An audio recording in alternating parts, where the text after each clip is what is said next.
Ahlan wa sahlan welcome back to my channel ကျွန်တော်ဒီနေ့ပြောပြပေးမယ့်အကြောင်းအရာလေးတွေကတော့ numbers တွေနဲ့ပတ်သက်ပြီးပြောပြပေးတော့မှာဖြစ်ပါတယ်ကျွန်တော်တို့ကိန်းဂဏန်းတွေပေါ့နော်အဲ့မှာဆိုရင်ကျွန်တော်တို့ number ကို Arabic လိုဘယ်လိုခေါ်လဲဆိုတော့ al rakam ဆိုတော့ကျွန်တော် number ပေါ့နော်ဒီနေရာမှာကျွန်တော်တခု sharing လုပ်ပေးချင်တာကအခုကျွန်တော်တို့ customer တွေနဲ့တွေ့လို့ဖုန်းနံပါတ်တောင်းချင်တယ်ဆိုလဲrakam ဆိုပြီးမေးလိုက်ရင်သူတို့သဘောပေါက်ပါတယ်နော်ဟုတ်ပြီ rakam ဆိုတာကျွန်တော် number တွေပြောတာ okay ကျွန်တော်တို့ number 1 wahid number 2 isnin isnan ဟုတ်တယ်နော်အမျိုးဖတ်ကြပါတယ် number 3 thalatha number 3 thalatha အမှတချို့တွေကကြတော့ thalatha လို့ဖတ်တယ်ဒါကလည်းအမှန်ပါပဲเนาะကိုယ်လာပြောတဲ့အခါမှာကိုနှမျိုးလုံးနားလည်တာတော့ပိုကောင်းတာပေါ့เนาะ thalatha number 3 number 4 arba number 5 khamsa 6 sitta 7 sab'a 8 tamaniya အဲ့ဒီမှာတချို့တွေက tamaniya ဆိုပြီးတော့လေဖတ်ကြပါဒီဘက်နိုင်ငံကြီးမှာเนาะနောက်တစ်ခုကကြတော့ number 9 tis'a number 10 ashara okay ဒါဆိုရင်ကျွန်တော်တို့ number 1ကနေပြီးတော့ number 10ထိရအောင်ဟုတ်ပြီကျွန်တော်တို့0ဘယ်လိုခေါ်လဲဆိုရင် suffer 0ဆိုရင်ကျွန်တော်တို့ suffer လို့ခေါ်ပါတယ်เนาะ okay ကျွန်တော်10ရပြီဆိုရင်17ဆိုရင်ကျွန်တော်တို့ Arabic ကဏ္ဍစဉ်မှာအနောက်ကဟာကိုအရင်ပြောတယ်เนาะအကယ်၍ထားပါတော့12ဆိုရင်ကျွန်တော်2ကိုအရှိမပြောမယ်ပြီးတော့မှအရှိကို10မှာပြောမယ် okay ကျွန်တော်နဲ့တူတူကြည့်အောင်17ဆိုရင် wahid ashara 12ဆိုရင် ithnin ashara ကိုအရှိထုတ်လိုက်တယ် thalatha ashara 7 arba ashara 14 khamsa ashara sitta ashara sab'a ashara 8 ashara 9 ashara ဟုတ်ပြီနော်အဲ့ဆိုရင်ကျွန်တော်တို့17ကနေပြီးတော့19ပေါ့နော်ဒီလိုမျိုးလည်းပြောတယ်တချို့တွေကြတော့ဒီမှာတို့များပြောကြတာဆိုရင် ahadash itnash talatash arbatash khamsatash sittash sabash tamantash ဒီလိုရှင်tisatash အဲ့လိုမျိုးပြောကြရပါတော့ဒီမှာဆိုလို့ရှိရင်လေ okay အဲ့နှစ်မျိုးပေါ့နော်ကျွန်တော်ဒီစာထဲမှာကြတော့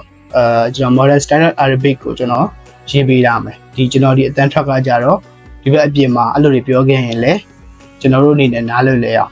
ကျွန်တော် sharing လုပ်ပေးခြင်းဖြစ်ပါတယ်ဟုတ်ပြီနောက်တစ်ခု17ကနေပြီးကျွန်တော်19ထိပြီးသွားပြီဆိုရင်ကျွန်တော်20ဆိုရင်ဘယ်လိုပြောမလဲ20ဆိုရင် asharun ဟုတ်ပြီနော်ကျွန်တော်30ဆိုရင် talathun ဟုတ်ပါတ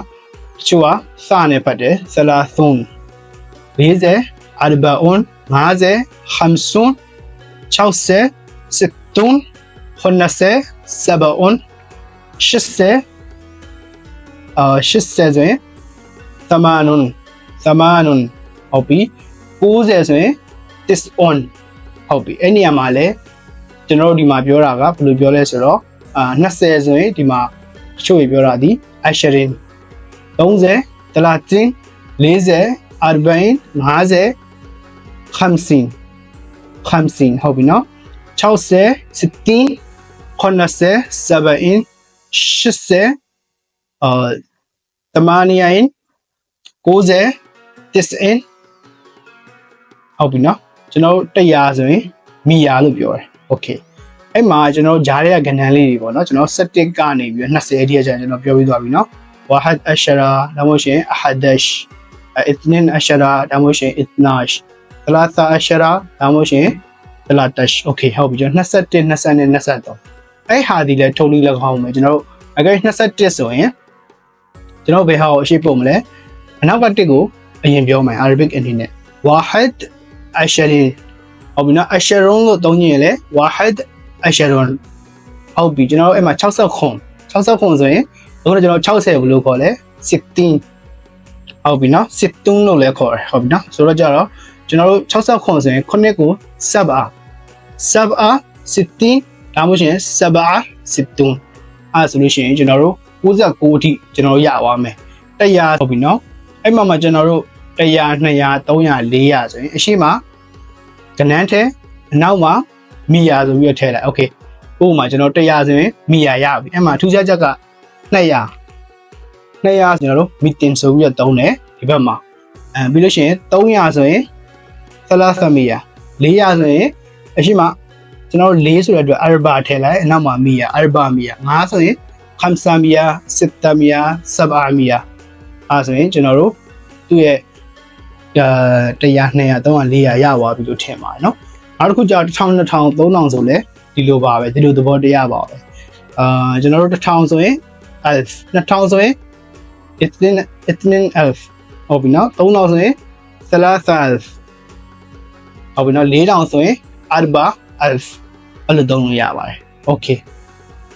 အကုန်လုံးပဲအဆင်ပြေကြပါစေโอเคနောက်သင်ခန်းစာတွေမှာလည်းအကျိုးရှိတဲ့ဟာလေး share လုပ်ပေးတော့မှာမို့လို့ကျွန်တော် channel လေးကို like and subscribe လုပ်ပေးခဲ့ပါအောင်အားလုံးကျေးဇူးတင်ပါတယ်